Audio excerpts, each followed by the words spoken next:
चलो जी, बिस्मिल्लाहिर्रहमानिर्रहीम, अस्सलाम वालेकुम मेरे बच्चों। सर स्टार्ट करने जा रहे हैं हम फाइनेंशियल अकाउंटिंग एंड रिपोर्टिंग 1 का सब्जेक्ट। बिस्मिल्लाहिर्रहमानिर्रहीम, कुल हुवल्लाहु अहद, अल्लाहु समद, लम यलिद वलम यूलद वलम यकुल लहू कुफुवन अहद। बिस्मिल्लाहिर्रहमानिर्रहीम, अल्लाहुम्मा सल्लि अला मुहम्मदिन व अला आलि मुहम्मदिन कमा सल्लैता अला इब्राहीम व अला आलि इब्राहीम इन्नका हमीदुम मजीद। अल्लाहुम्मा बारिक अला मुहम्मदिन व अला आलि मुहम्मदिन कमा बारकता अला इब्राहीम व अला आलि इब्राहीम इन्नका हमीदुम मजीद।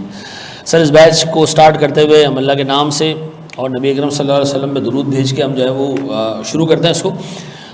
फाइनेंशियल अकाउंटिंग एंड रिपोर्टिंग 1 का जो सब्जेक्ट है, आपको पता होगा इसकी एक बड़ी बुरी रेपुटेशन है मार्केट में कि जितने आई कैप के पेपर्स हैं कैफ के, सबसे लोएस्ट रिज़ल्ट इसी का होता है। सबसे लोएस्ट रिज़ल्ट इसी सब्जेक्ट का होता है। लास्ट टाइम भी कोई 23-24% था, इससे पीछे भी चले जाओ 22-23% है। लगातार इसका रिज़ल्ट जो है वो इसी तरह आ रहा है। इसका रीज़न क्या है ये हम डिस्कस करेंगे। हमारे सिलेबस में क्या है, एक डिटेल्ड प्रेजेंटेशन मैंने आपके लिए बनाई है। देखिए आप अभी जो वो देख कर आए थे ना, स्क्रीन शो नहीं हो रही है, दोबारा से लॉगिन करें, स्क्रीन आराम से आपको शो हो जाएगी। स्क्रीन बाकी को शो हो रही है ना मेरे बच्चों? तमाम लोगों को स्क्रीन नज़र आ रही है ऑनलाइन वालों? चलो जी, अच्छा जी, आप लोग अभी पीआरसी में क्या पढ़ कर आ रहे हैं? Introduction to accounting. ये सब्जेक्ट जो है वो अकाउंटिंग के साथ साथ रिपोर्टिंग का भी है। यह है फाइनेंशियल अकाउंटिंग एंड रिपोर्टिंग। फ़र्क क्या है दोनों में, अकाउंटिंग एंड रिपोर्टिंग? क्या होता है जी, अकाउंटिंग क्या है, रिपोर्टिंग क्या है, ये पहले ही पता चल जाए ताकि इस सब्जेक्ट में हमसे एग्जामिनर क्या एक्सपेक्ट करे पता भी चल जाएगा जी। अकाउंटिंग क्या है जी, रिपोर्टिंग क्या है? देखो आप काम शुरू करते हो, ठीक है जी। मिसाल के तौर पर ARTT ने जब कॉलेज खोला तो आप लोग फ़ीस लेकर आ गए। फ़ीस ली आप लोगों से, हमने उसकी एंट्रीज पास की। हमारा एक अकाउंटेंट अंदर बैठा होता है, वो एंट्रीज पास कर रहा होता है, ठीक है जी। हमने रेंट पे किया, हमने उसकी एंट्री पास की। हमने जो है वो साल के दौरान रिफंड्स किए, उसकी एंट्रीज पास की। हमने साल के दौरान सर टैक्स पे किया, हमने उसकी एंट्रीज पास की। हमने पोर्टल के पैसे पे किए, उसकी एंट्रीज पास की। लोगों को सैलरीज दी, उसकी एंट्रीज पास की। पूरे साल क्या करता रहा एक accountant? Entries entries entries entries record रखता रहा सर। अच्छा ARTT में अज्यूम करो, वैसे तो मैं अकेला ही जो है वो मालिक हूँ इसका, अल्लाह ने बनाया मुझे, लेकिन अज्यूम करो हम यहाँ 4-5 पार्टनर्स हैं। एक डॉक्टर है, एक इंजीनियर है, एक जो है वो मैथमेटिशियन है, एक जो है वो एक्टर है, ये नचनिया टाइप का कोई बंदा है, ठीक है जी। तो हमारे अज्यूम करो 5-6 पार्टनर्स हैं। अब 5-6 पार्टनर्स आके कहते हैं जी क्या कमाया ज़रा बताएं। अच्छा मैं अकाउंटिंग जानता हूँ तो मैं काम कर सकता हूँ कि कंपनी के रिकॉर्ड्स देख के मालूम कर सकता हूँ कि हमने क्या कमाया, लेकिन वो डॉक्टर, वो इंजीनियर, उनको ये चीज़ें नहीं आती, उनको अकाउंटिंग। तो हमें क्या करना पड़ेगा, अपने अकाउंटिंग के सारे रिजल्ट्स को एक ऐसी रिपोर्ट में डालना पड़ेगा जो आम बंदे को समझ आ जाए। इस प्रोसेस को कहते हैं रिपोर्टिंग। क्या कहते हैं? तो रिपोर्टिंग किसके लिए की जाती है? नॉन अकाउंटेंट्स के लिए, ठीक है जी। जिनको अकाउंटिंग का आइडिया, तो आपने अकाउंटिंग भी सीखनी है और फिर उसको रिपोर्ट कैसे करना है ये भी सीखना है। तो इस पर्टिकुलर कोर्स में 2 चीज़ें, अकाउंटिंग भी सीखनी है और क्या करना है। आप देखें सवाल की रिक्वायरमेंट होगी बोरोइंग कॉस्ट कैलकुलेट करें, नंबर 2 इसको प्रेजेंट करें।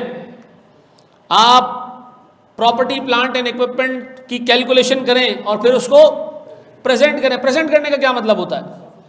इसकी रिपोर्टिंग करके दिखाएं कि एक आम बंदे को जिसको अकाउंटिंग नहीं आती उसको हम कैसे बताएंगे कि कंपनी का property plant and equipment, machine, furniture से प्लांट शुरू में कितने थे, अब कितने, ठीक है जी। तो आपने क्या सीखना है इसमें? अकाउंटिंग भी। और लोग अकाउंटिंग वाला पार्ट कर लेते हैं, रिपोर्टिंग में ठंडे होकर बैठ जाते हैं।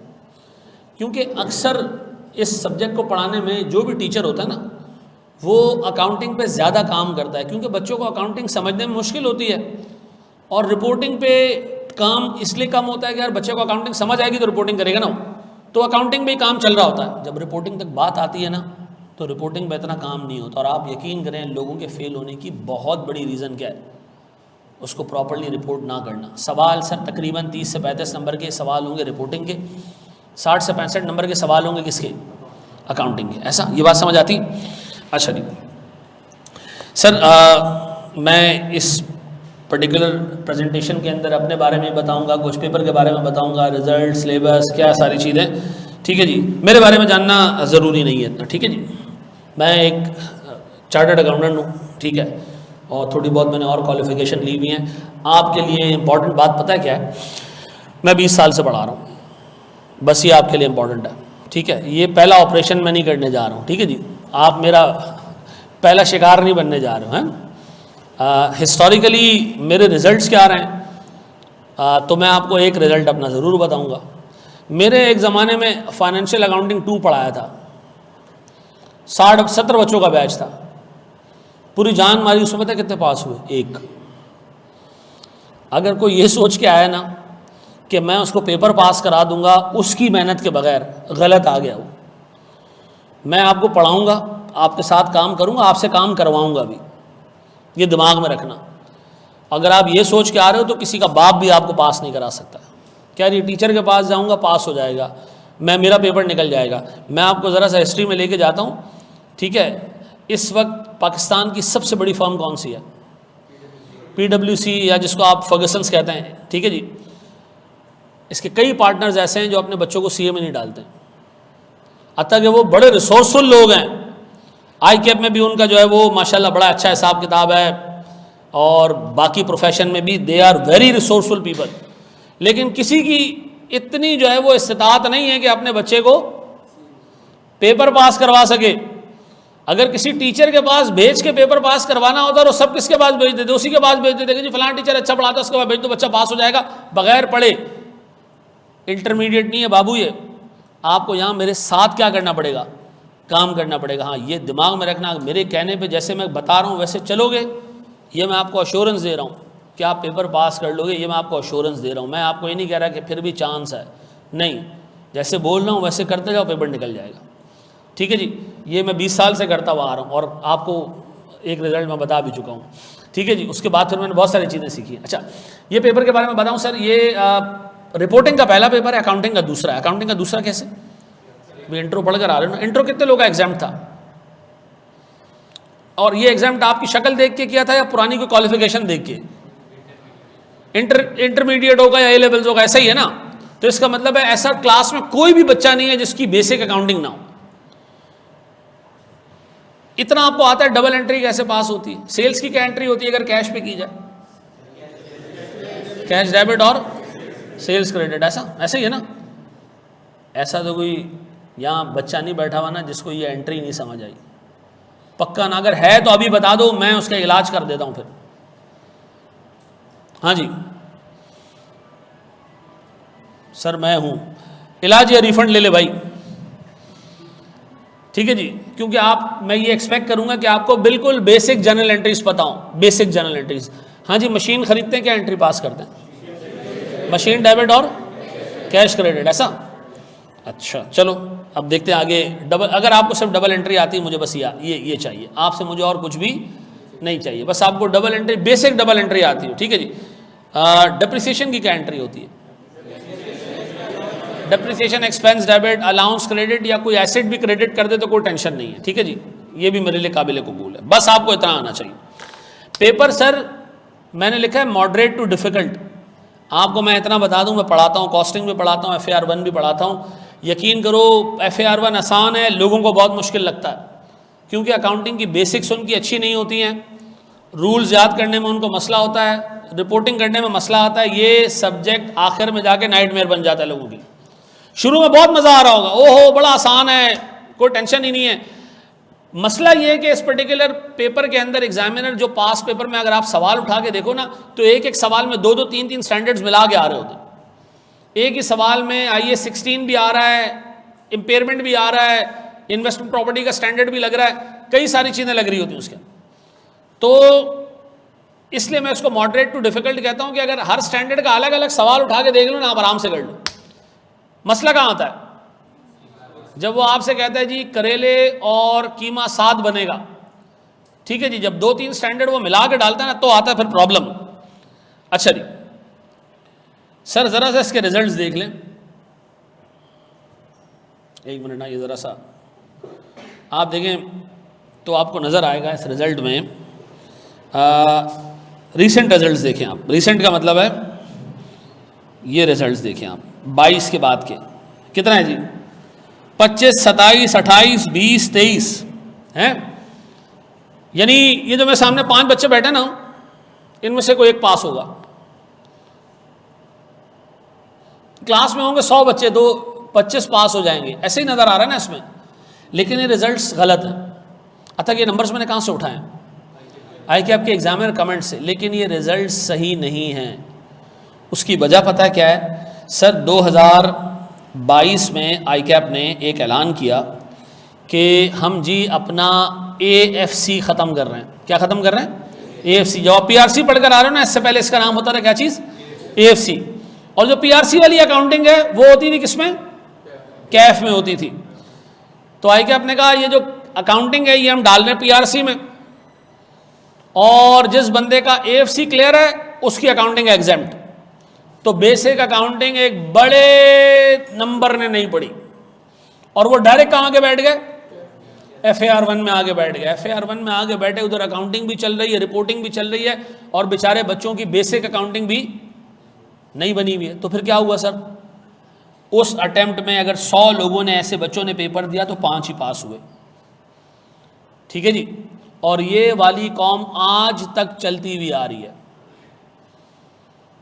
अब भी जब एग्ज़ाम देते हैं ना लोग, तो उसमें से 70 नए बच्चे होते हैं, 30 कौन से होते हैं? वो पुराने वाले। और इन 30 का रिजल्ट आज भी 10% है। इन 30 का रिजल्ट आज भी 10% ही है। और इस 70 का रिजल्ट तकरीबन सर 35 से 40% होता है। तो ओवरऑल रिजल्ट जाके बनता है 28%, 29%, 27%। तो अगर मैं देखूं तो जेन्युइनली जो रिजल्ट है वो हमारे पास सर 35-36% है। वो हमारे पास सर 27-28% नहीं है। तो एक तो जब टीचर आता है पहली क्लास में बच्चों को डरा देता है, बेटा 20% रिजल्ट है और मुझसे पढ़ोगे तो पास होगे, नहीं तो पास नहीं होगे। ऐसा नहीं है, ऐसा बिल्कुल भी नहीं है। अच्छे पढ़ने वाले बच्चे के लिए इधर स्कोप है, पास हो जाता है वो। ठीक है जी, आराम से 35 से 36% रिजल्ट होता है। और ये किसी भी प्रोफेशनल एग्जाम में एक बहुत अच्छा रिजल्ट है, क्योंकि पूरे लॉट में 35-36% बच्चे ऐसे होते हैं जो शुरू से चीज़ों को लेके चल रहे होते हैं। ठीक है जी, थोड़े से कॉन्फिडेंट होते हैं, वो पेपर निकाल लेते हैं। बाकी 65% तो आपको पता ही है कि उनको आप कुछ भी बोल दो, जितनी नसीहतें कर लो, उसका कोई फ़ायदा नहीं है। ऐसा है या नहीं है? मुझे पता है दुनिया में या इस पूरी कायनात में सबसे रहम वाला, सबसे जो है वो क्या कहते हैं उसको, माफ़ करने वाला हमारा अल्लाह है। ऐसा? और नबी अकरम सल्लल्लाहु अलैहि वसल्लम को अल्लाह ने क्या किया? रहमतुल लिल आलमीन बना के भेजा। ऐसा? रहमतुल लिल आलमीन समझते हो क्या होता है? क्या एट्रीब्यूट है ये? इंसानों के लिए, जानवरों के लिए, मुसलमानों के लिए, नॉन मुसलमानों के लिए, चरिंद परिंद, दुनिया की हर एक चीज़ के लिए अल्लाह के नबी क्या है? रहमत। ऐसा है? फिर आप कुरान उठाओ, कुरान में अल्लाह नबी को कह रहा है कुल या अय्युहल काफिरून। क्या मतलब?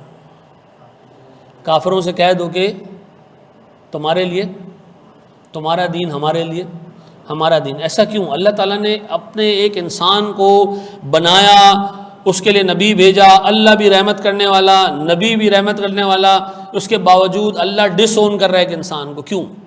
अल्लाह कह रहा है नहीं, इस पर कोई असर नहीं पड़ना, डिसओन्ड है। क्यों? क्योंकि हमारे अंदर एक ऐसी सिफ्त है, बाज़ औक़ात सर हमें कोई कुछ भी समझा दे ना, हम नहीं मानते। हम कहते हैं नहीं, हम वो गलती करेंगे, वो जूते खाएंगे जिससे हमें ये शख्स मना कर रहा है।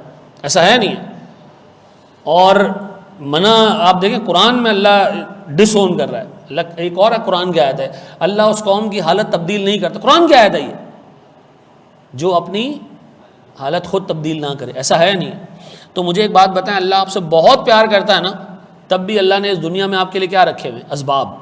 आप काम करोगे तो रिजल्ट मिलेगा, नहीं तो नहीं मिलेगा। चाहे आप किसी मज़हब से ताल्लुक़ रखते हो, किसी मसलक से ताल्लुक़ रखते हो, कुछ भी करते हो, यहाँ का सारा हिसाब किताब किस पे डिपेंडेंट है? मेहनत पे डिपेंडेंट है। मैं अक्सर लोगों को कहता हूँ यार माँ बाप की दुआएं ले लो, पास हो जाओगे। अब मनुष्य काम कर लो, उसके बाद माँ बाप की दुआएं लेना। तो ये जो 65% लोग हैं ये आम तौर पे फेल ही होते हैं। लेकिन मैं आपको बता दूं कि सर जनरली अच्छे कॉलेजेस के रिज़ल्ट 50% से ऊपर होते हैं।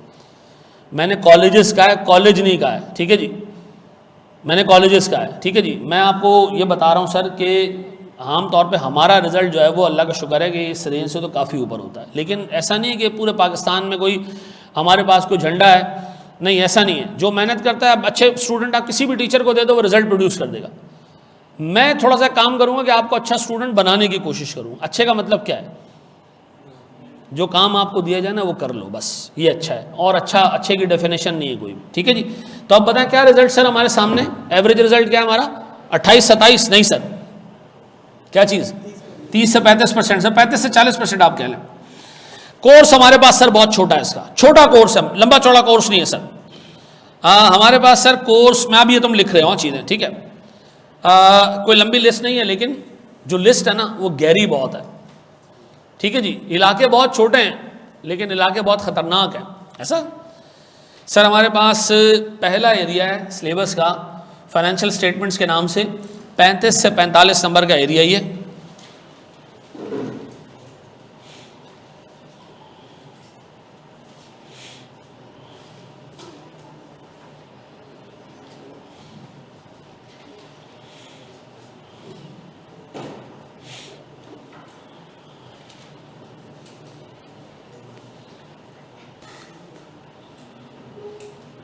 हाँ जी, बताओ इसमें क्या क्या है हमारे पास।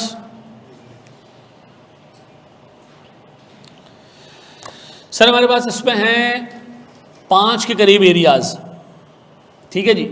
ये 35 से 45 नंबर है, 5 के करीब। स्प्रिंग 25 वाले लेक्चर्स ले सकते हैं सर, प्लीज़ रिप्लाई कर दें।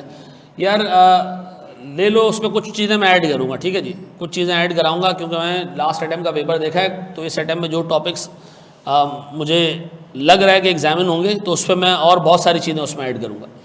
Statement of changes in equity, अच्छा P2 T2 का मतलब पता है क्या है? P1 का मतलब क्या है? P1 का मतलब है बेसिक चीज़, आसान चीज़, किताब में जो लिखा है बस वो पढ़कर आ जाओ, पास हो जाओगे। P1 जो चीज़ लिखी है उसी को एग्जामिनर पूछेगा, कोई मुश्किल चीज़ नहीं पूछेगा। P2 का मतलब क्या है?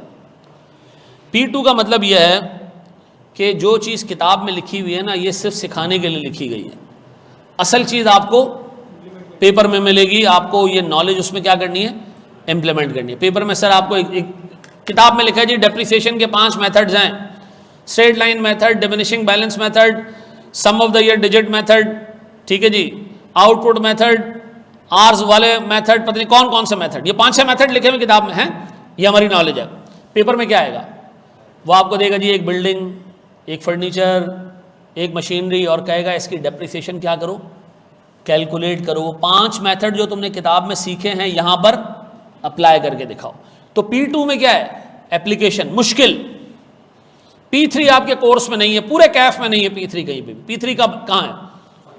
फाइनल में। फाइनल में P1 P2 नहीं है, खाली P3 है। इसका मतलब क्या? P3 का मतलब क्या है?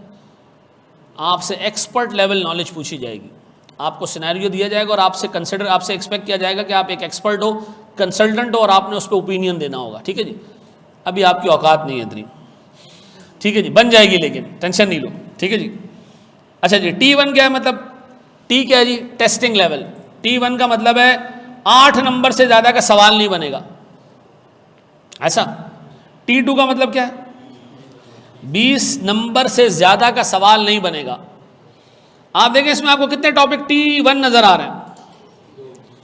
2 टॉपिक, कौन कौन से? करेक्शन ऑफ एरर और changes in accounting policy. Last time sir ये 10 नंबर का टेस्ट हुआ है, ये टेस्ट हुआ जी कोई ये टेस्ट ही नहीं हुआ, सॉरी, लास्ट टाइम ये टेस्ट हुआ है सर तकरीबन 16 या 17 नंबर का, ये टेस्ट हुआ है तकरीबन सर 16 या 17 नंबर का, ठीक है जी।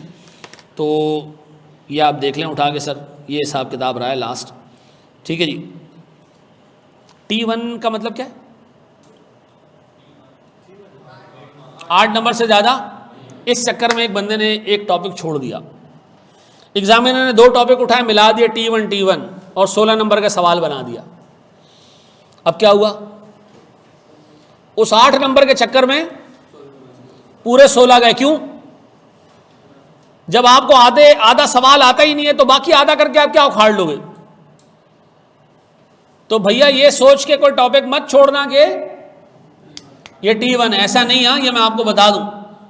अच्छा जी, ये हो गए जी हमारे कितने टॉपिक्स?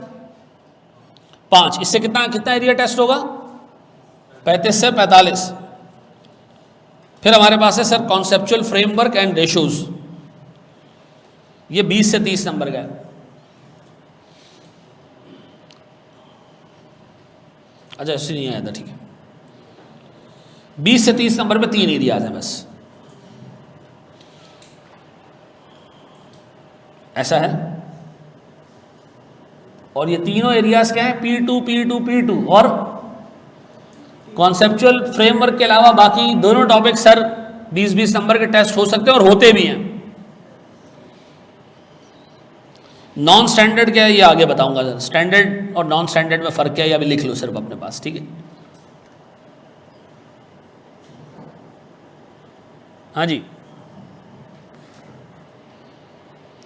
इस दफ़ा पेपर को देखते हुए आपका क्या हंच है? पेपर इस दफ़ा मेरे ख्याल में रीज़नेबल आया था, लेकिन आप यकीन करें आई कैप जितना भी नीचे आ जाए, कुछ बगैर रहते हैं जो आई कैप के साथ ही नीचे आते हैं, वो अपने लेवल से कभी ऊपर आना ही नहीं चाहते। आई कैप नीचे आता है वो और नीचे आ जाते हैं, ठीक है जी। मेरे हिसाब से इस दफ़ा रिज़ल्ट आना चाहिए तकरीबन 25-26%, ठीक है। और जेन्युइन रिज़ल्ट होगा उसमें तकरीबन कोई 35-36%। तक पेपर बहुत आसान आया था, पेपर इतना आसान आया था, इससे आसान और आई कैप दे भी नहीं सकता। तो इसमें दो बातें कि आप लोगों के लिए थोड़ा डंडा तैयार होगा अगली दफ़ा के लिए, हैं। आप में से लोग बहुत सारे सोचते होंगे ना, जिस सेटअप में मैं कहीं पे भी जाता हूँ उस सेटअप में कोई ना कोई गंद आ जाती है, ऐसा है। मैं भी ऐसे ही था। मैंने मैं कॉस्टिंग का पेपर देने गया तो मुझे पता चला पिछली 6 अटेम्प्ट्स में कॉस्टिंग बिल्कुल बच्चों वाला आया है। और जुम्मे का दिन था, मैं नमाज़ पढ़ के निकला, 2:30 बजे पेपर था। मुझे फीलिंग आ गई आज बग़ैर आवाज़ के धमाके होंगे, ठीक है ना। और वही हुआ पेपर में जाके। अल्लाह का शुक्र है मैं पास हो गया, लेकिन बहुत बुरा हाल था। आपको पता है मैंने जिस अटैम्प्ट में पेपर पास किया उस अटैम्प्ट में टोटल पाकिस्तान में कैफ लोगों ने पास किया था 35। कितने लोगों ने? 35 लोगों ने। और फर्स्ट अटैम्प्ट वाले कितने थे पता है? सिर्फ 7 लोग, ठीक है ना। 4 कराची से, 2 लाहौर से, 1 इस्लामाबाद से, और 4 में मेरे साथ अपने मेरे कॉलेज के जो है 2 लड़के थे और 1 लड़की थी बस। अब तो माशाल्लाह 1400 क्वालिफाई होते हैं, ठीक है जी, ऐसा है नहीं है। और हमें फर्म्स बड़ी आसानी से मिल जाती थी, लोग थोड़े थे। तो मेरा 4 फर्म्स में हो गया था, बिग 4 में सारों में हो गया, एक में भी नहीं, सब में हो गया। और डेलॉयट का तो ये हाल था कि उन्होंने कहा इंटरव्यू के लिए आ जाओ, मैं नहीं गया। पहले टेस्ट के लिए बुलाया, मैं नहीं गया। इंटरव्यू के लिए बुलाया, मैं नहीं गया। तीसरी दफ़ा कॉल है कि आओ ऐसे ही आ जाओ, मैंने कहा नहीं आना भाई, हो गया मेरा फर्गसन्स में। अच्छा जी, बड़े एक्सेप आ गए। जिनका एग्जाम था वो FAR1 और कॉस्ट कवर कर लेंगे। देखो, जिन बच्चों का FAR1 का इंट्रो का पेपर एग्जाम है ना, वो आराम से FAR1 पढ़ लेंगे, मसला नहीं है। लेकिन एग्जाम्शन की बेसिस क्या है? या तो उन्होंने इंटर में अकाउंटिंग पढ़ी हो या A लेवल्स में पढ़ी हो। ये पुरानी वाली एग्जाम्शन वाला जो है ना बंदा, वो तो खैर अब तक सीख ही गया होगा कुछ ना कुछ, इतने अटैम्प्ट से पेपर दे रहा है। तीसरा हमारे पास क्या है जी? Accounting for financial transactions. ये कितने नंबर का है? 30 से 40 नंबर का। और इसमें से ये आखिरी वाला एरिया रिपीट हो रहा है, ये काट देना बस, ऊपर वाले जो है वो छाप लो आप। इसके मार्क्स कितने बताए मैंने? 30 से 40 ना। ये वो एरिया जो आपको पास कराएगा।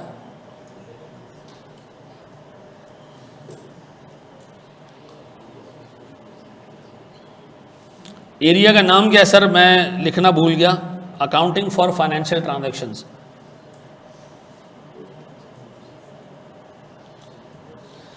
हाँ जी,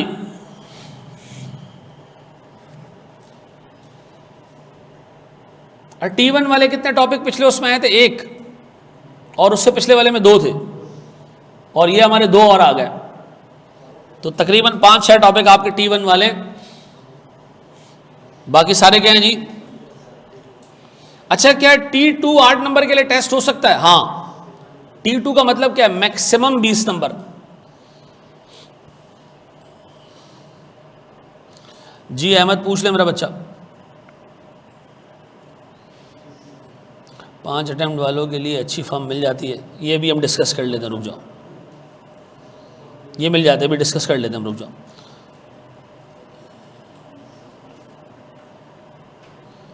FTS 37 यार बता देता हूँ, एंड में बता देता हूँ, रुक जाओ। FAR1 के साथ ऑडिट दे सकते हैं? क्या चाह रहा है भाई तू? ऑडिट पढ़ना चाहिए सबसे एंड में यार। सर दे सकते हैं या नहीं? तो एक पठान से किसी ने कहा कि बगैर वजू के नमाज नहीं होती। उसने कहा ये देखो, खड़ा हो गया, अल्लाह अकबर, पढ़ दी, बोला होगी। तो भाई एक बंदे को मैं कह रहा हूँ FAR1 के साथ ऑडिट नहीं दे सकते, तो दूसरा उसके नीचे कमेंट कर सकता है वो दे तो सकते हैं। भाई दे तो सकते हैं तो फिर फ़ायदा नहीं है ना उसका। हमारे एक ज़माने में एक बच्चे ने ना FAR1 के साथ ऑडिट दिया, जेन्युइनली FAR1 में भी उसका मेरिट आया, ऑडिट में गोल्ड मेडल आ गया। उसके बाद उसने FAR2 का पेपर दिया था, ठीक है जी, लेकिन वो एक एक्सेप्शनल केस था। अब बार बोर्ड देखें, उस बंदी का नाम लिखा होगा, दुआ नाम था उसका, हैं? लड़कियां पास कर सकती हैं, कुछ करना नहीं होता ना उनको, हैं? FAR2 पढ़े बगैर ऑडिट पढ़ना नामुमकिनात में से एक है, और उस बच्ची ने पढ़ दिया, पास भी हो गई। हाँ, पढ़ने वाले, ये भाई मैं फिर आपको बता दूं, इस तरह के एडवेंचर्स अल्लाह के वास्ते मैं रिकमेंड नहीं करता कि आपने उठाया FAR1 इस कोने से और वो कोने से आपने ऑडिट उठा लिया, और वो ऑडिट के अंदर वहाँ डिस्कशन हो रही है जी लीज के ऊपर, IFRS 15 के ऊपर। आप कह रहे हैं यार ये तो मैंने पढ़ा ही नहीं है, तो फिर उसके लिए अलग से आप चीज़ें उठा उठा के पढ़ रहे हो। ये अल्लाह के वास्ते ये काम नहीं करना। सीधी एक लाइन आपको दी भी है 1 2 3 4 5 6, उस पर चलो ना, क्या मसला है? अच्छा जी, इसके रिजल्ट क्यों इतने लो होते हैं, मैं इस पे नहीं कर रहा बात सर, मैं इस पे अपनी क्लास में बात करूँगा सर। अच्छा, हमारी एक वो होगा, मैनुअल होगा, सुनना ज़रा दोस्त, वो मैनुअल आप ने लेना होगा। उस मैनुअल में है क्या सर? उस मैनुअल में क्वेश्चंस होंगे, ठीक है जी। मेजॉरिटी क्वेश्चंस ऐसे हैं जो मेरे अपने बनाए हुए हैं, और कुछ पास पेपर्स के आपके क्वेश्चन हैं, कुछ हमने यहाँ की अकाउंटिंग बॉडी से जमा किए हुए हैं, ठीक है। किसी के पास पुरानी किताब भी हो तो वो अपने पास रख सकता है, कोई 60-70 पेजेस में चेंज करूँगा इस दफ़ा, ठीक है। और अगर किसी ने नहीं लेनी है तो नहीं ले लेना, कॉस्टिंग की पुरानी किताब नहीं चलेगी, वो चल जाएगी, इसमें FAR1 में चल जाएगी। अच्छा जी, थैंक यू वेरी मच। और हम जा रहे हैं किस पे अभी? अपने पहले टॉपिक पे। हाँ जी मेरे प्यारे बच्चों, ज़रा सा गौर से एक चीज़ देख लेना सर, 2-3 छोटी छोटी डिस्कशन हमने करनी है और फिर उसके बाद अपना पहला टॉपिक स्टार्ट करेंगे, ठीक? या अल्लाह खैर। सुनना दोस्त,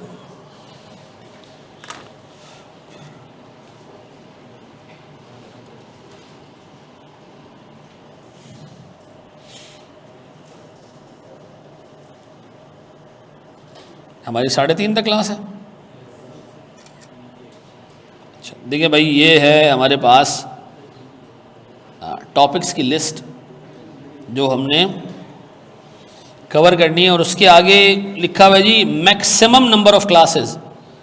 मैक्सिमम नंबर ऑफ क्लासेस, इससे कम में काम हो जाएगा, लेकिन मैंने इसके आगे क्या लिखा है? Maximum number of classes. सुनिएगा दोस्त,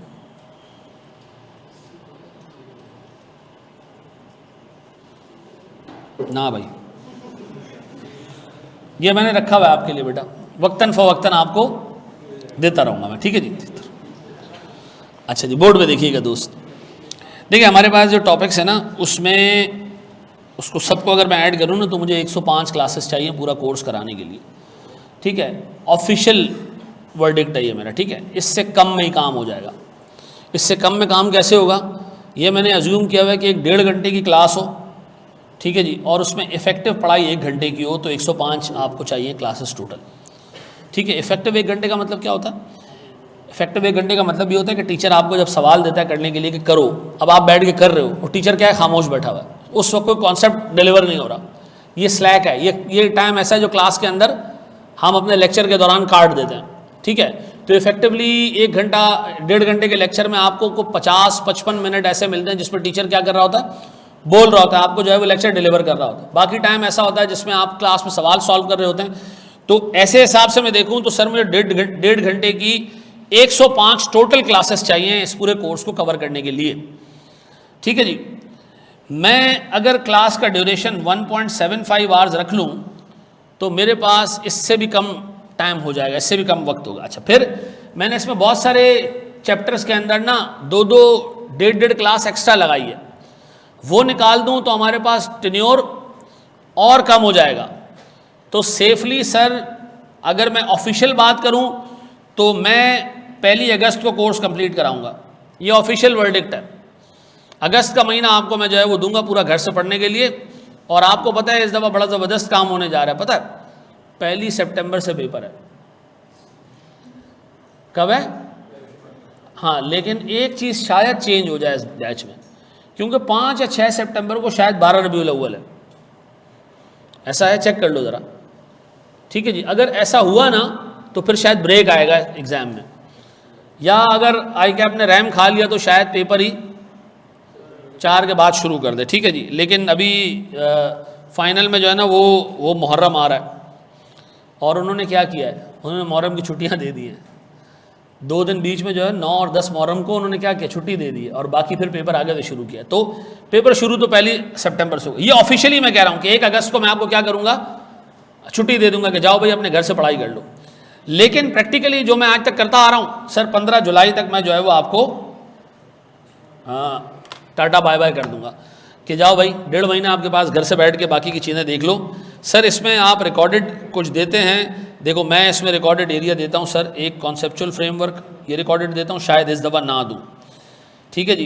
करेक्शन ऑफ एरर इस दफ़ा शायद ना दूँ, क्यों, करेक्शन ऑफ एरर इस दफ़ा के लिए इंपॉर्टेंट है, तो शायद मैं रिकॉर्डेड ना दूँ, वो मैं करा दूँ। आमतौर पर मैं कैश फ्लोज रिकॉर्डेड देता हूँ, लेकिन इस दफ़ा शायद ना दूँ, क्यों, इस दफ़ा के लिए सबसे इंपॉर्टेंट है वो, तो वो फिर मैं रिकॉर्डेड पे नहीं जाऊँगा। ठीक है। अब भैया मुझे अगर आप लोग को 15-20 जुलाई को चाहते हो कि कोर्स ख़त्म हो, तो फिर आप लोगों ने एक तो 1.75 आवर्स की क्लास देनी है मुझे, ठीक है, और दूसरा हम वीक में रखेंगे 5 क्लासेस, ठीक है जी, लेकिन बीच में 5 का मतलब है हम जुम्मा और इतवार ऑफ करेंगे। ठीक है।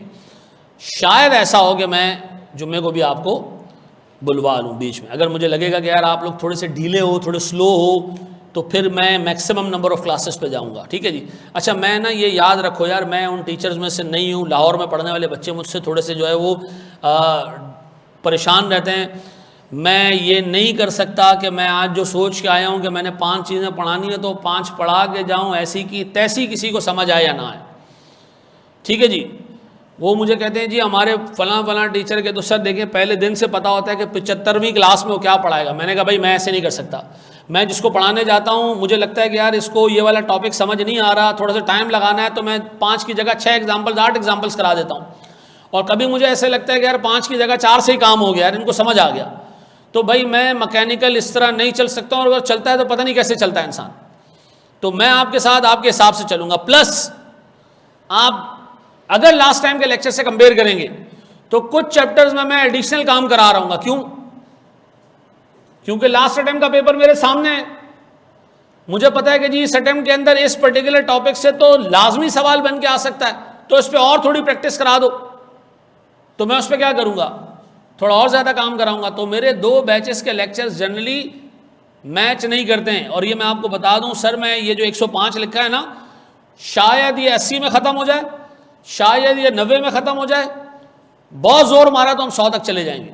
ठीक है जी। लेकिन कोशिश करेंगे कि इससे पहले इंशाल्लाह हमारा हिसाब किताब कवर हो जाए। अच्छा जी, ये तो हो गया सर हमारा पूरा कोर्स का हिसाब किताब। ठीक है। अब सर मेरी एक रिक्वेस्ट, मैं आपको सर एक फॉर्मूला बता रहा हूँ पास होने का। आपको ये फार्मूला मैं ये सोच के बता रहा हूँ कि आपको ये एहसास है कि आपके वालिदैन किस मुश्किल से आपकी एजुकेशन का पैसा जोड़ते हैं और आप पे इन्वेस्ट करते हैं। ऐसा है नहीं है? कितने लोग जो है वो एक, जैसे मैं तो लियारी से यहाँ तक पहुँचा हूँ यार, कितने लोग ऐसे हैं जो एक मुतवसत घराने, जिसको आप क्या कहते हो, मिडिल क्लास फैमिली से बिलोंग करते हैं। कितने लोग ऐसे, ऑलमोस्ट पूरी क्लास, एक आध बच्चे को छोड़ के, कुछ बच्चों को छोड़ के मेजॉरिटी जो है वो किससे आ रही है, मिडिल क्लास से आ रही है। और ये शायद आप वो नस्ल हो जिसने कुर्बानी देनी है, समझते हो ना? क्लास चेंज करने के लिए एक नस्ल ने क्या करनी पड़ती है, एक नस्ल को क्या करना पड़ता है, उल्टा लटक के काम करना पड़ता है, तो जाके पूरे घर की क्लास चेंज होती है। फिर आपकी औलाद जो है वो शायद अपर क्लास में आ रही हो, ठीक है जी।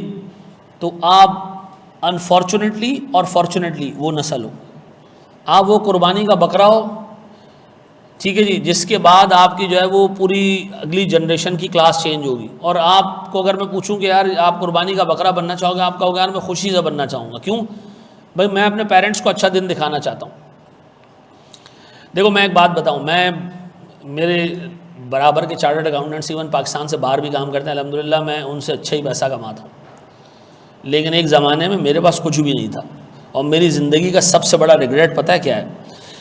मेरा आपका जो पीआरसी है ना, हमारे लेवल 1 होता था। लेवल 1 का पहला पेपर था मेरा मंडे को, फ्राइडे को मेरे वालिद का इंतकाल हो गया। उससे 3 दिन पहले मैंने अपने अब्बा के सोयम पे जाके पेपर दिया, ठीक है। और मेरा जब फाइनल चल रहा था, सीए फाइनल, मतलब अगली अटैम्प्ट में मैंने क्वालिफाई होना है, और उस अटैम्प्ट के रिजल्ट से 2 दिन पहले मेरी वालदा का इंतकाल हो गया। तो मेरी वालदा और वालिद दोनों ने मुझे चार्टर्ड अकाउंटेंट बनते हुए नहीं देखा, गुर्बत में ही गए दोनों बेचारे, उन्होंने अच्छा दिन नहीं देखा। ये मेरी बहुत बड़ी बदनसीबी है। तुम्हारे पास ये मौका है कि क्वालिफाई करो और अपने पेरेंट्स को अच्छा दिन दिखाओ। बहुत खुश नसीब होती है वो औलाद जिसके पैसे से, जिसके कमाए गए अमाउंट से कुछ अम्मा अब्बा इस्तेमाल कर पाते हैं। बाकी तो तुमने पूरी ज़िंदगी अपनी बीवी बच्चों के लिए कमाना है यार। कि पेरेंट्स को अच्छा दिन दिखाने के लिए ना आपके पास टाइम इतना नहीं होता। तो मेरी आपसे रिक्वेस्ट ये रहेगी, जो मैं अभी यहाँ लिखने जा रहा हूँ ना, उसको रिलीजियसली कंप्लाई करना। माँ बाप की खिदमत करना मज़हब का हिस्सा है, हमारे इबादत है। ये पूरी पढ़ाई तुम्हारी इबादत बन जाएगी अगर तुम इस नीयत से चीज़ों को देखोगे, ठीक है जी। आपने सर सबसे पहले तो पूरी ईमानदारी से क्लासेस लेनी है। चाहे क्लासेस आप जो है वो लाइव लें, रिकॉर्डेड लें, ठीक है जी, आपकी मर्ज़ी है, ठीक है जी। जो मोड आपके लिए प्रेफर्ड मोड है उसमें आप क्लासेस लें, कोई टेंशन वाली बात नहीं है, ठीक है जी। दोनों जो है ना वो इफ़ेक्टिव है। नंबर 2, मैं आपको सर रोज़ एक होमवर्क दूंगा बिला नागा। बिला नागा का मतलब है रेगुलरली एक होमवर्क आपका रोज़ आया करेगा। जितनी क्लासेस उतने होमवर्क, पोर्टल पे हर क्लास के नीचे एक होमवर्क लगा हुआ होगा। ये होमवर्क आपको क्लास में जो सवाल मैं कराऊंगा ना उससे मुश्किल होमवर्क होगा ये, उसमें आपने अपना दिमाग अप्लाई करना होगा। देखिए चार्टर्ड अकाउंटेंसी में मेरे प्यारे बच्चों, फेल होने का सबसे बड़ा रीज़न पता है क्या है? सबसे बड़ा रीज़न ये कि जो नॉलेज आपको टीचर डिलीवर कर रहा होता है वो आपके जहन में बैठ जाता है। टीचर जो बात कर रहा था समझ आ रही होती है सबको, लेकिन जब उस बात को अप्लाई करने की बारी आती है ना सवाल के ऊपर, वहाँ आप लोग बेड़ा गर्क करके आते हो। आप उठाओ जितने लोग लास्ट टाइम में पेपर दिए, 90% लोगों की क्लासेस कंप्लीट होंगी, लेकिन क्या 90% लोग पास हो जाएंगे? नहीं सर। मैं आपको मेरे प्यारे बच्चों लास्ट 15 अटेम्प्ट 20 अटेम्प्ट के सारे पास पेपर्स यहाँ क्लास में करा दूं, मैं अपनी किताब के सर को 150 सवाल 200 सवाल आपको करा दूं, दिन रात एक कर दूं आपके साथ, आप यकीन करो पास नहीं हो सकते। मेरी कराई हुई चीज़ से आप पास नहीं होंगे। हाँ ये ज़रूर होगा कि मैं आपको करा दूं एक चीज़, आपको घर से एक होमवर्क दूं, आप वो होमवर्क देख के आओ, उसको सॉल्व करो। अगर वो आपसे सॉल्व हो रहा है, आप मेहनत कर रहे हो उस पर, यकीन करो मैं आपको एश्योरेंस दे रहा हूँ कि अगर जितनी क्लासेस मेरी 105 106 क्लासेस अगर हैं, ठीक है जी, हम कह लें 90 क्लासेस हैं, हर क्लास में एवरेज में आपको एक सवाल दूंगा, किसी में 2 होमवर्क होंगे, किसी में 3 होंगे, आधा घंटा आप होमवर्क के लिए रख लो। अगर आप मुझे सर ये होमवर्क सॉल्व करके दे रहे हो ना, मैं आपको बाखुदा आज एक एश्योरेंस दे रहा हूँ, एक बहुत बड़ी बात मैं करने जा रहा हूँ, आप आराम से पेपर पास कर लोगे। जब ये 22-23% रिजल्ट आया था ना ICAP का, तो पास में ICAP बुलाता था टीचर्स को, मीटिंग्स करता था उनके साथ, सब टीचर्स को बुला लेता था, कहता था जी ये है देखो रिजल्ट, और हम आपको बताना चाहते हैं कि बच्चा क्या गलतियां कर रहा है। हाँ जी, क्या गलती करता रहा बच्चा? बहुत मुश्किल पेपर आ रहा है, उससे अटेम्प्ट नहीं हो रहा, ये गलती है उसकी? नहीं, ICAP कहता है भाई कि जो बच्चा पेपर देने आता है, पेपर में 60-65 नंबर हम आसान रखते हैं जो एक एवरेज बच्चा हासिल कर ले, एवरेज बच्चा उस आसान का भी बेड़ा गर्क कर देता है। रीजन, उस बच्चे ने पूरे सेशन में एक भी सवाल ऐसा अटेम्प्ट नहीं किया कि उसमें टीचर की हेल्प ना हो, और वो खुद बैठ के उसको अटेम्प्ट कर ले। नहीं हुआ उससे, मैं आपको होमवर्क दूंगा ना, बाज़ औक़ात ऐसा होगा इनिशियली कि आपसे आधा होमवर्क सॉल्व होगा, आगे आप फंस जाओगे, नहीं होगा। फिर एक टाइम आएगा आपसे 60-65% होमवर्क सॉल्व हो रहा होगा, 70% सॉल्व होना शुरू हो जाएगा। फिर एक टाइम आएगा कि आपसे 80-90% होमवर्क का सवाल सॉल्व, जहां आपने 60-65% की लाइन क्रॉस की, आप मुझसे लिख के ले लो, आप फेल नहीं हो सकते। लेकिन यार अगर आप ये करोगे कि धक्का स्टार्ट गाड़ी हो, आप क्लासेस ही लेते रहो और पीछे कोई रिवीजन ना हो, पीछे कोई होमवर्क ना हो, मैं आपको बता दूं आप पास नहीं हो सकते। मुश्किल है कि आप पास हो। हमारे एक यहाँ बच्चा है, उसका नाम है हम्माद। हम्माद के पास इस वक्त ना आई कैफ की हिस्ट्री का एक बड़ा यूनिक रिकॉर्ड है। कैफ के 2 पेपर छोड़ के बाकी सब में उसके मेरिट है। कैफ के 2 पेपर छोड़ के सब में उसके मेरिट है। उसने लास्ट टाइम 3 पेपर दिया, तीनों में मेरिट। लास्ट टाइम मेरे ख्याल में 3 पेपर दिया तो 2 में मेरिट। वो बच्चा मेरे पास कल आया, सीए फाइनल के पेपर्स दे रहा है, दिसंबर में उसकी अटैम्प्ट है। उसने मुझे कहा सर मैंने सिर्फ क्लासेस लिए हैं, अभी तक रिवीजन नहीं किया और मेरा दिमाग ख़राब हो रहा है, मुझे बताएं मैं क्या करूं। उसको फिर मैंने बैठ के गाइड किया। उस बच्चे को अभी अटैम्प्ट उसकी दिसंबर में, हम कहाँ खड़े इस वक्त, मार्च में खड़े। उसको टेंशन हो रही है। फिर एक आप जैसी आवाम आती, अजीम आवाम है, जिसको 1 महीना पहले भी टेंशन नहीं होती। यकीन करो मैं बहुत सारे लोगों को देखता हूं उनकी ज़िंदगी टेंशन में ख़त्म हो जाती है, लेकिन फिर ऐसे हरामखोर देखता हूं जिनको बगैरतों को टेंशन ही नहीं होती है। वो आखिरी दिन भी खड़े, हाँ क्या होगा, फेल हो जाऊंगा ना, और क्या है। देखो ये दोनों एक्सट्रीम्स बुरे हैं। मैं आपसे सिर्फ ये रिक्वेस्ट करूंगा, जो होमवर्क दे रहा हूं ना, घर जाओ गलत कर दो सवाल, गलत कर दो सवाल, उठाओ बेड़ा गर्क कर दो सवाल की, एमबीए कर दो, माँ बहन एक कर दो, मुझे टेंशन नहीं है, लेकिन उस सवाल को अटेम्प्ट करो। आप लड़ के हारो ना, मुझे मसला नहीं है, आप यकीन करो पेपर निकाल लोगे।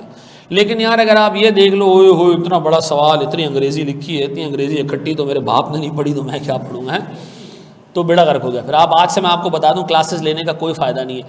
आपको ये सारी क्लासेस यूट्यूब पे भी मिल जाएंगी, ठीक है। बहुत सारे टीचर्स की यूट्यूब पे क्लासेस पढ़ी, आप उनके पास होने का रेशो देख लो कि वो यूट्यूब के लेक्चर्स लेके लोग पास क्यों नहीं होते हैं। इसलिए नहीं होते हैं कि वो इस प्रोसेस से नहीं गुजरते हैं। तीसरा सर आपको वीकली एक क्विज देना है, ठीक है जी। और ये वीकली क्विज एमसीक्यूज वाला नहीं होगा, अल्लाह के वास्ते, ये एक प्रॉपर क्विज होगा, ठीक है जी। पहले क्विज से ही हमारा क्विज 1.5 घंटे का होगा, ठीक है जी, 1.5 घंटे का क्विज। अच्छा ये क्विज ऐसा नहीं होता कि हमारा एक टी है छोटा सा, ठीक है जी, बलूंगड़ा है, उसको हमने लगाया हुआ है और 2 पास पेपर के सवाल पार्सल करके डाल दो इसमें, ये नहीं होता यहाँ का क्विज, ठीक है जी। मेरे मॉक पेपर्स, मेरे क्विज आप उठा के देख लो, जो आपसे पहले पढ़ के गए।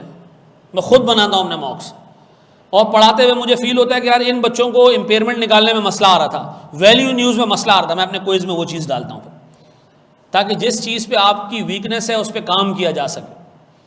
तो मेरे साथ आप अकॉर्डिंगली चलोगे, ठीक है जी। आज के टाइम में क्या सीए करना वर्थ है? नहीं तो इधर क्या मैं आपको समोसे बनाना सिखा रहा हूँ, हैं यार। ये ना एक मैं 20 साल नहीं, कितने हो गए, 2002 में मैंने सीए शुरू किया था, कितने साल हो गए, 2002 से 23 साल हो गए।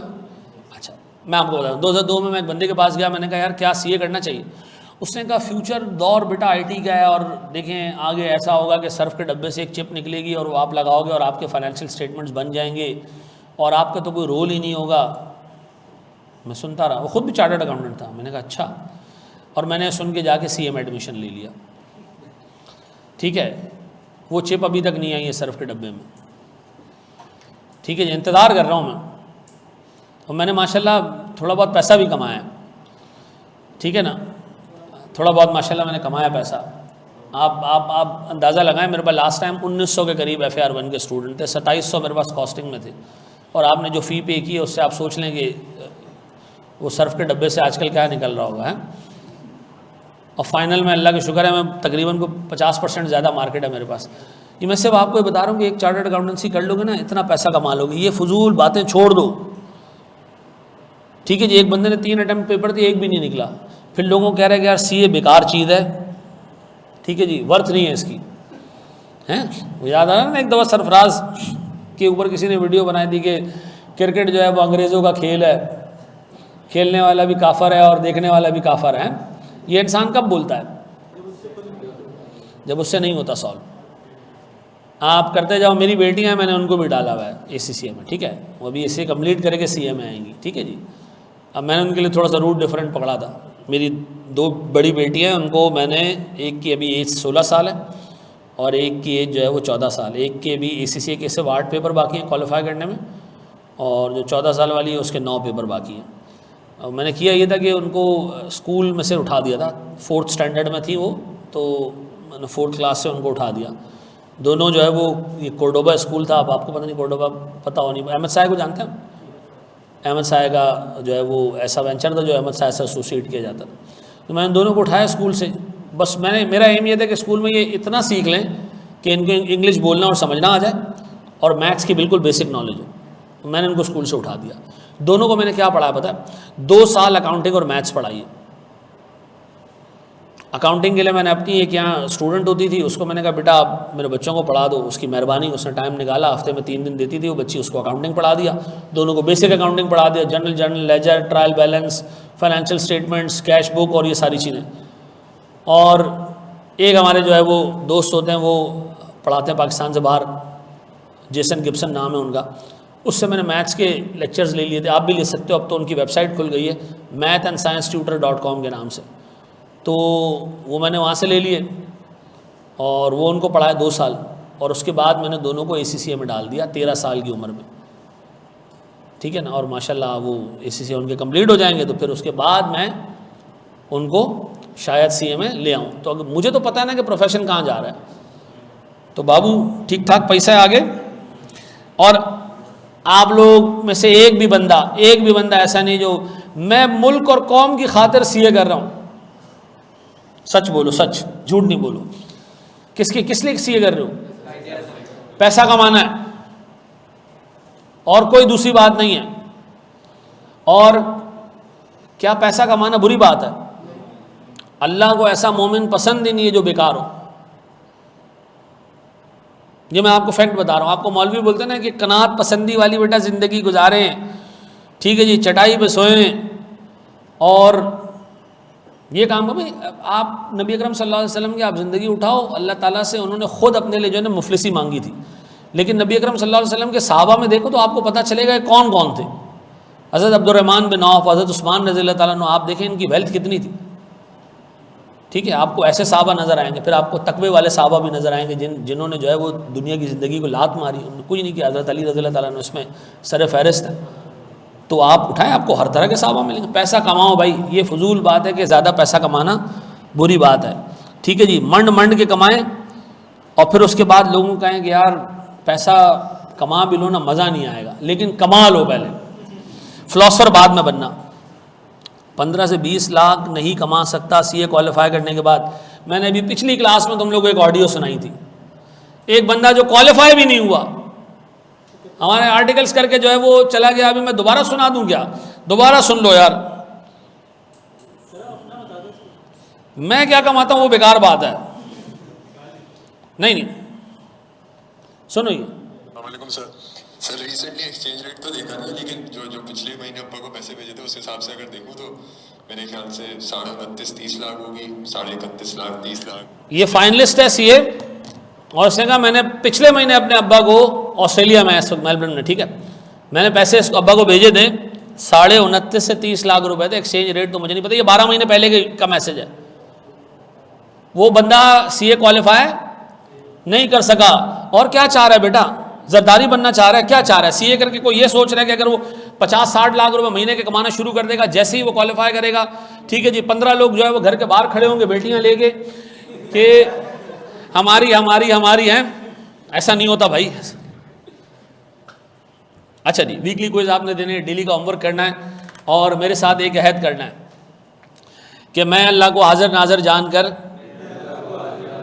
ये वादा करता हूँ कि मैं सारी क्लासेस, डेली का होमवर्क और वीकली क्विजेस दूंगा, अनलेस के कोई ऐसे नामसाइद हालात आ जाएं कि क्विज देना मेरे कंट्रोल में ना रहे, ऐसी सूरत में भी मैं अगले दिन क्विज दे दूंगा, और अगर मैं क्विज ना दूं, मैं होमवर्क ना करूं, तो या अल्लाह मेरे नसीब में जितने जूते आपने लिखे हैं या अल्लाह उसको मल्टीप्लाई बाय 8 कर दें।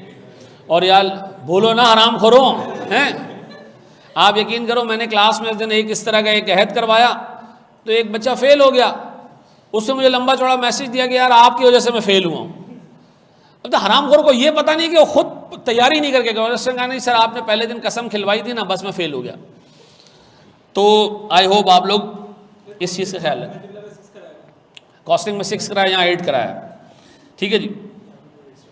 यहाँ एक्स्ट्रा इसलिए कि यहाँ अगर फेल हो गए ना, ये मैं आपको बता दूँ, अभी एवरेज आप क्लास का हिसाब किताब निकालो ना, इस क्लास में ऑनलाइन और ये जो रिकॉर्डेड लेक्चर वाले बच्चे हैं ना, इनमें ऐसे भी हैं जिनकी 5वीं अटैम्प्ट है, 5वीं अटैम्प्ट है, ये 5वीं अटैम्प्ट देंगे भी। और कब से तैयारी शुरू कर रहे हैं पता है इस दफ़ा? शुरू से। ये 5 अटैम्प्ट्स बाद याद आया एक बच्चे को कि तैयारी कब से शुरू करनी चाहिए, शुरू से। मैं आपको एक बात बताऊं, अगर पहले अटैम्प्ट में पास हो गया ना तो हो जाएगा, नहीं पास हुआ ना तो मैं आपको बताऊं, आपको एक प्रोफेशन से निकलवा ज़रूर देगा। बहुत सारे लोग ऐसे होते हैं जिनका FAR1 रुकता है रुकता है रुकता है रुकता है और पूरा कैफ पास हो जाता है, और 2 पेपर रह गए होते हैं, FAR1 और FAR2, वो नहीं निकलता। और पता है एक टाइम ऐसा आता है कि वो एक अटैम्प्ट में एक ही पेपर दे रहा होता है। क्यों? FAR1 पास होगा तो आप FAR2 दे पाओगे, ठीक है जी।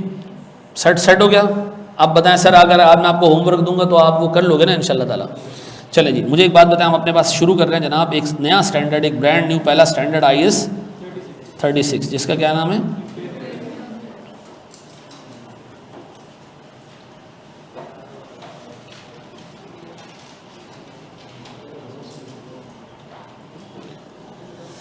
अच्छा जी, डिस्क्वालिफिकेशन पे बात कर लें। यार देखो, डिस्क्वालिफिकेशन पे मैं आपको कलमा पढ़ के बता रहा हूँ, जितना मैं लड़ा हूँ ना उतना और पाकिस्तान में कोई नहीं लड़ा होगा, ठीक है। लेकिन एक पॉइंट पे आ गया, ICAP की भी बस हो गई है। पहले 2 अटैम्प्ट दिलवाए आप लोगों को, लेकिन अब भी खैर मैं बात करूँगा तो ऐसे तो नहीं छोड़ूंगा, लेकिन दुआ करो अल्लाह ताला तुम लोगों के लिए आसानियाँ पैदा करे। जिसकी क्वालिफिकेशन, जिसकी जो है वो डिस्क्वालिफिकेशन वाला मामला, को PRC में भी डिस्क्वालीफाई होता है। PRC में क्या रूल है? 12 महीने में पास कर लेना है। अच्छा, देख लेते मोहम्मद को मसला नहीं। अच्छा, मुझे एक बात बताएं सर, गौर से सुनना दोस्त, अच्छे तरीके से एक चीज़ सुनना, दिमाग में बैठाना, बोर्ड पे देखना। मुझे एक बात बताएं सर, मेरे पास मिसाल के तौर पर एक गाड़ी है, मैं एग्जांपल बार बार देता हूं सर। एक गाड़ी है, क्या गाड़ी जो मेरे पास मौजूद है, अकेला एक एसेट कैश कमा के दे सकता है मुझे? है क्या इस एसेट में इतना पोटेंशियल है कि मुझे कैश कमा के दे? है ऐसा है या नहीं है? अच्छा सर, मेरे घर में ना कढ़ाई पड़ी है, कि कढ़ाई मुझे कैश कमा के दे सकती है? नहीं। क्या करूँगा कढ़ाई, कैसे कैश? बेचना नहीं है कढ़ाई को, उसको इस्तेमाल करके कैश बना सकते हैं? नहीं, उसके साथ और भी एसेट्स चाहिए होंगे। ऐसा उसके साथ सर हमें क्या चाहिए होगा? एक चूल्हा चाहिए होगा, एक वो लंबा वाला चमचा चाहिए होगा, तो हम उसके अंदर सर कुछ केक, कुछ सूजी बना सकेंगे, कोई हलवा बना सकेंगे, कोई सालन बना सकेंगे। लेकिन गाड़ी आमतौर पे एक मुकम्मल एसेट होता है जिसको आप क्या कर सकते हैं? कैश बनाने के लिए, कैश जनरेट करने के लिए यूज़ कर सकते हैं, ठीक है जी। आसान भाषा में पेट्रोल डालना है उसके अंदर और चलना शुरू हो जाएगी। मैंने क्या कि सर एक गाड़ी खरीदी, और तो सुनना, ये गाड़ी मैंने खरीदी सी मिसाल के तौर पर 100 रुपये में। अच्छा, मैं एग्जाम्पल ना छोटी अमाउंट में रखूँगा ताकि आपको समझ आए, मिलियंस की हम बात नहीं करेंगे, ठीक है, आपके औकात के हिसाब से, ठीक है। 100 रुपये का जो है वो एक गाड़ी हमने खरीदी, ठीक है। गाड़ी खरीदी तो एंट्री क्या पास की हमने? कार या PP डेबिट कितने से? 100 से, और कितने से? और ये मैंने एंट्री पास की है ईयर 0 पे। ईयर 0 का मतलब क्या है? आज, राइट नाउ, ठीक है जी। अच्छा, मैंने जो है वो अपने दोस्त से पूछा कि मुझे एक बात बताओ प्यारे भाई, ये 100 रुपये का एसेट जो हमने ख़रीदा, गाड़ी जो हमने ख़रीदी है, ये मैं इस्तेमाल करूँगा ये उबर करीम में, ठीक है जी। तो उसने कहा अगर आप उबर करीम में इस्तेमाल करेंगे और उसको 18 घंटे चलाएंगे तो ये गाड़ी 5 साल में फारिग हो जाएगी। कितने सालों में?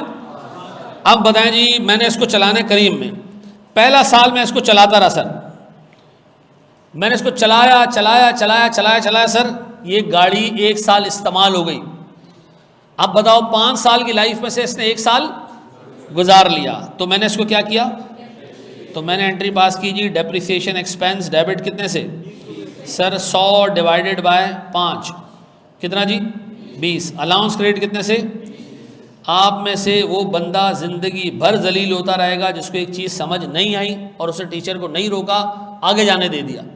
ठीक है जी, जहाँ आपको समझ नहीं आए आपने मुझे रोकना है, सर ये समझ नहीं आया दोबारा बता दें, मैं दोबारा बताऊंगा। ठीक है जी, आगे नहीं जाने देना कि यार टॉपिक ख़त्म होगा फिर सर को पूछूंगा, नहीं, फ़ायदा नहीं होगा फिर।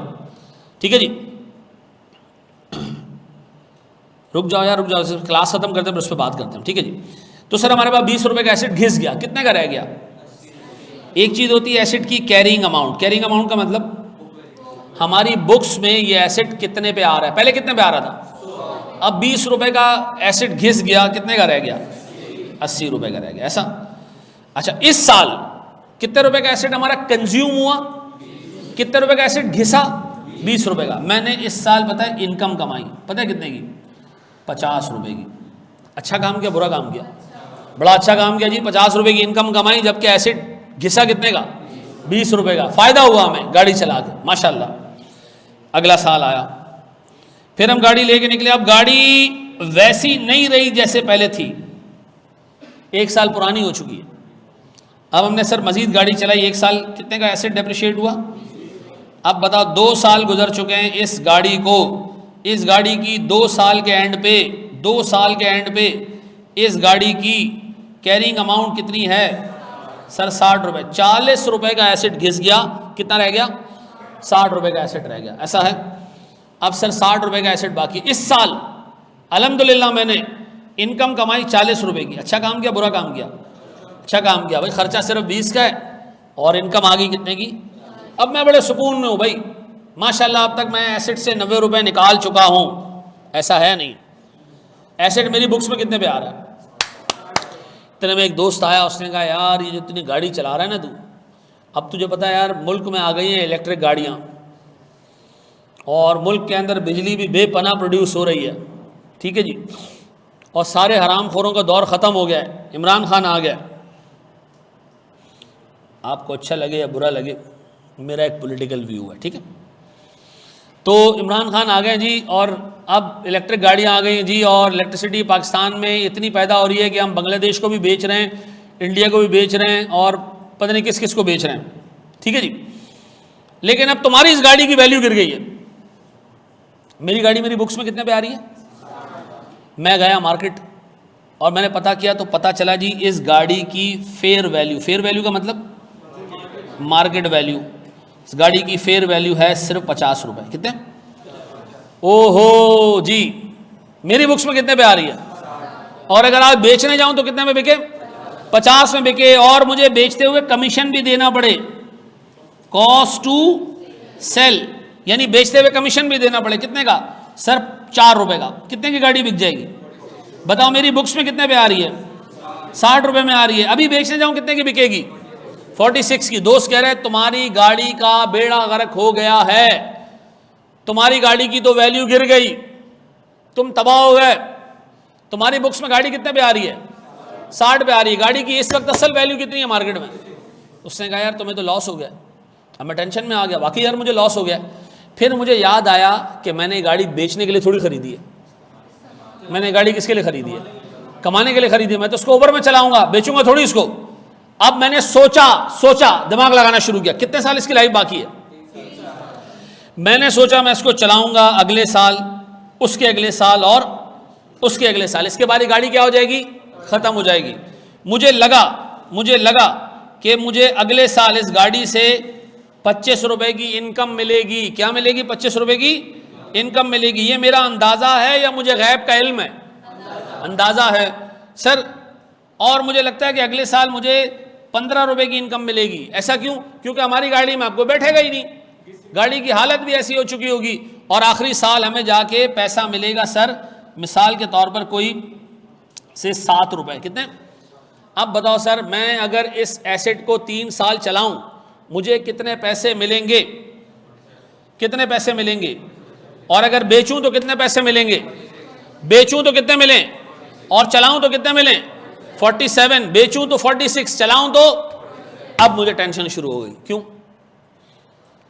अब मुझे नजर आया कि किसी सूरत भी ये एसेट मुझे 60 रुपए कमा के, अब बताओ मेरी बुक्स में एसेट आ रहा है 60 रुपए का। पता है बुक्स में एसेट 60 रुपए का मतलब क्या होता है कि हम इंशाल्लाह ताला कम से कम इस एसेट से 60 रुपए तो रिकवर कर ही लेंगे। लेकिन अब क्या नजर आ रहा है, बेचें तो रिकवरी कितनी है, चलाएं तो रिकवरी कितनी है। क्या किसी सूरत में भी तुम्हें इस एसेट से 60 रुपए मिलते हुए नजर आ रहे हैं?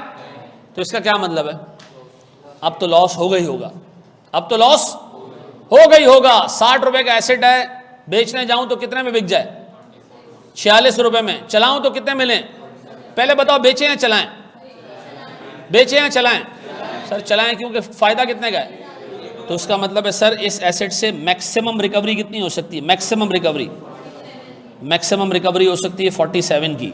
लेकिन सर हमारी बुक्स में एसेट कितने पे आ रहा है, क्या तुम्हें 60 रुपए रिकवर होते हुए नजर आ रहे हैं? नहीं सर, हम कहेंगे जनाब हमारा एसेट 60 रुपए पे था, लेकिन इसमें से मैक्सिमम रिकवरी कितनी निकल रही है, और हमें 13 रुपए का एसेट इंपेयर हो गया। क्या हो गया, इंपेयरमेंट का मतलब क्या है बताओ।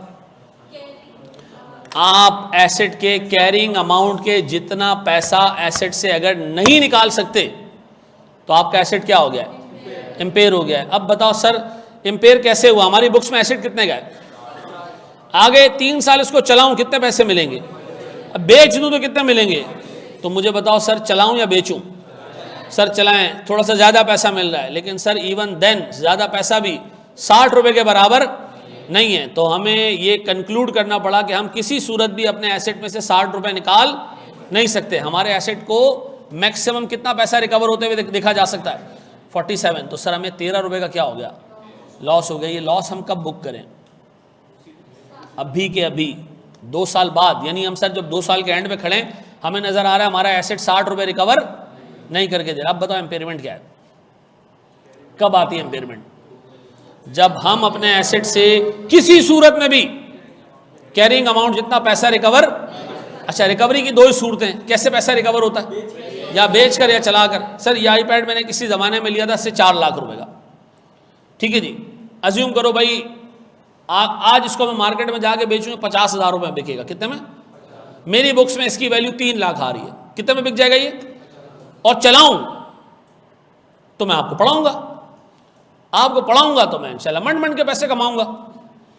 और मैं इस एक लैपटॉप से, इस एक आईपैड से शायद ऑनलाइन पढ़ा के 2-2.5 करोड़ रुपए निकाल लूं। तो बताओ इसको बेचूं 50,000 में या इसको इस्तेमाल करूं। इस्तेमाल करने से क्या मिल रहा है, करोड़ों रुपया है। अब बताओ मेरी बुक्स में 3 लाख रुपए पे आ रहा है, क्या ये एसेट इम्पेयर्ड है? नहीं सर इम्पेयर्ड नहीं। क्यों? क्योंकि एसेट को या तो इस्तेमाल करके या बेच के, किसी सूरत में भी दोनों में से अगर पैसा रिकवर होते हुए नजर आ रहा है, हम कंक्लूड कर देंगे हमारा एसेट इम्पेयर्ड नहीं। अब बताओ इम्पेयरमेंट है क्या, अपने एसेट की कैरिंग अमाउंट रिकवर ना कर पाना। और रिकवर कैसे होती है, या बेच के या चला के। इस एसेट को बेचूं तो कितने में बिके, 46 में, चलाऊं तो कितने में बिके, कितना कमा के दे। तो पहले इन दोनों में से हायर अमाउंट डिटरमिन कर लेना, हायर कौन सी है, आपको ये पता चल जाएगा इस एसेट से मैक्सिमम रिकवरी कितनी मिल रही है, और फिर उसको कंपेयर कर लेना किससे। अब बताओ इस 46 को मैं क्या नाम दूं, इसको हम नाम देंगे fair value less cost to sell. ये क्या है, अगर आज एसेट को बेचूं कितने में बिकेगा, 47 क्या है, वैल्यू इन यूज, वैल्यू इस्तेमाल करके क्या वैल्यू मिल रही है, कितनी, 47। इन दोनों को कंपेयर करो, बेचूं या इस्तेमाल करूं, क्या करना चाहिए, इस्तेमाल करना चाहिए। इन दोनों को मैंने कंपेयर किया, दोनों में से जो हायर अमाउंट है इसको हम नाम देंगे रिकवरेबल अमाउंट। क्या नाम देंगे, आप लोगों ने रिकवरेबल अमाउंट इससे पहले पढ़ा है, मैं आपको बताता हूं, पढ़ा है आपने, इन्वेंट्री के लिए पढ़ा था। इन्वेंट्री में रिकवरेबल अमाउंट की जगह आपने वर्ड पढ़ा था NRV, नेट रिकवरेबल या रियलाइजेबल अमाउंट, याद आ रहा है। अब बताओ इन्वेंट्री की कॉस्ट है 100 रुपए, उसमें से रिकवरी 80 की हो सकती है, क्या करते थे आप, NRV का लॉस बुक करते थे। वो NRV का लॉस क्या था, इंपेयरमेंट थी। ये किसकी इंपेयरमेंट है, ये प्रॉपर्टी प्लांट एंड इक्विपमेंट की इंपेयरमेंट है। वो किसकी इंपेयरमेंट थी, इन्वेंट्री आप इस्तेमाल करने के लिए नहीं रखते हो, किसके लिए रखते हो? तो इसलिए वहाँ हम सिर्फ क्या करते हैं, NRV निकालते हैं, एक चीज़ निकालते हैं, दूसरी चीज़ नहीं निकालते। लेकिन एसेट यूज़ भी कर सकते हैं, बेच भी सकते हैं। तो यहाँ मैं रिकवरेबल अमाउंट निकालने के लिए दो कैलकुलेशन करनी पड़ेगी। अभी बेचूं तो कितने का बिके, और इस्तेमाल करूं तो कितने पैसे मिलें, और फिर इन दोनों को कंपेयर करना पड़ेगा और क्या निकालना पड़ेगा, हायर अमाउंट। वो क्या कहलाएगी हमारी? तो आप इसको 47 को रिकवरेबल अमाउंट कह लें या NRV कह लें, एक ही बात है। कितने रुपए की इसकी सर नेट रिकवरेबल अमाउंट है? 47। क्या ये एसेट अपना कॉस्ट पूरा रिकवर कर पा रहा है, कैरिंग अमाउंट रिकवर कर पा रहा है? नहीं। तो हमें क्या बुक करना है? याद रहेगा ये कॉपी कर लें सर, शाबाश।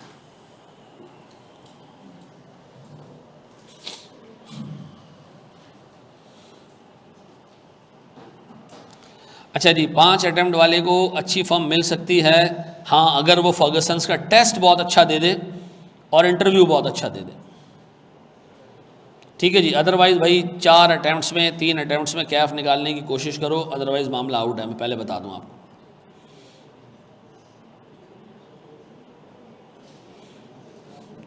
यार आज पाकिस्तान का जो मैच था सुबह, उसमें स्ट्राइक रेट 100 से ऊपर ही थी ना सबकी।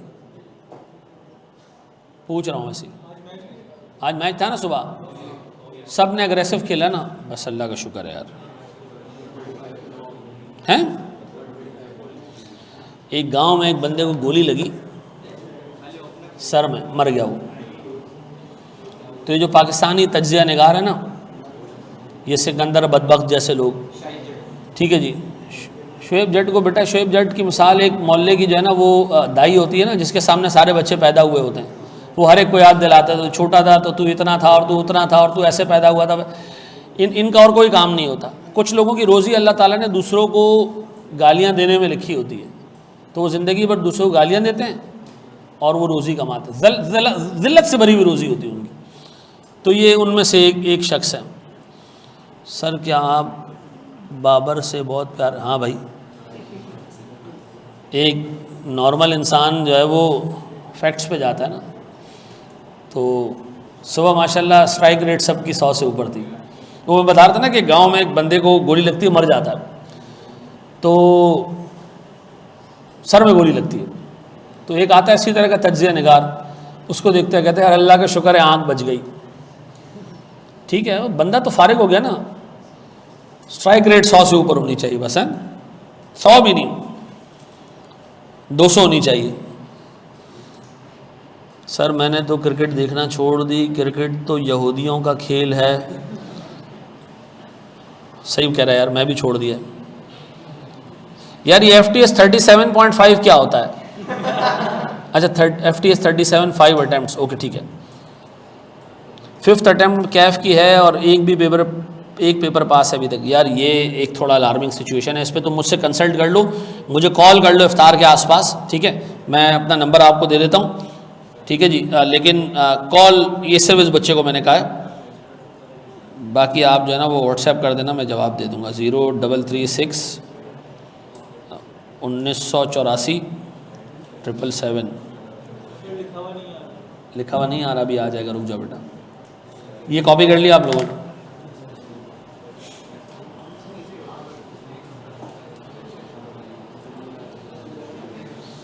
रीसेंट अटेम्प्ट के लेक्चर्स कब तक अपलोड होंगे? काइंडली रोज अपलोड होगा भाई एक लेक्चर, हैं? हाँ बेटा, ग्रुप बंदी हो चुकी है, बन रहा है भाई, आप लोगों का ग्रुप जो है ना वो बन रहा है अभी।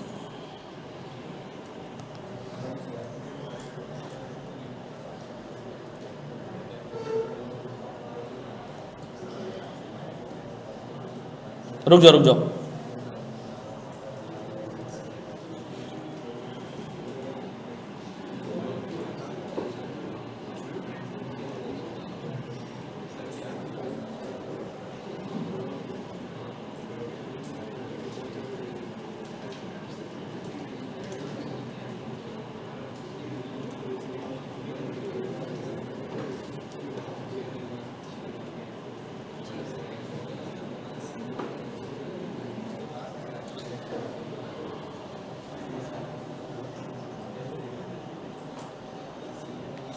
ये कॉपी कर लीजिएगा मेरे बच्चों, ठीक है जी।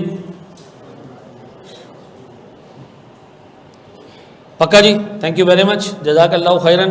अस्सलामु अलैकुम। यहीं अपनी क्लास हम ख़त्म करते हैं आपकी एक यादगार तस्वीर के साथ, जिसको बाद में देख के मैं खुश होता रहूँगा कि इसमें से इतने लोग क्वालिफाई हुए, इतने लोग नहीं हुए। जो तस्वीर नहीं खींचना चाह रहे हैं अपना चेहरा छुपा दें। एक मैं वैसे ही अपने पास रख लेता हूँ। ठीक है जी, थैंक यू वेरी मच जी। आज आपको एक होमवर्क मिलेगा, बहुत सिंपल सा होगा लेकिन मिलेगा ज़रूर, ठीक है जी। अफ्तार के बाद अच्छा ये होमवर्क काम मिलेगा, ये ज़रा सुन लो। आपको व्हाट्सएप पे जो भी ग्रुप मिले ना ARTT का, उसमें घुस जाएं आप, ठीक है। उसमें ग्रुप की डिस्क्रिप्शन में एक लिंक आ रहा होगा, एक गूगल ड्राइव का, ठीक है। उस गूगल ड्राइव पे मैं अपलोड किया करूँगा, ठीक है जी। Thank you very much.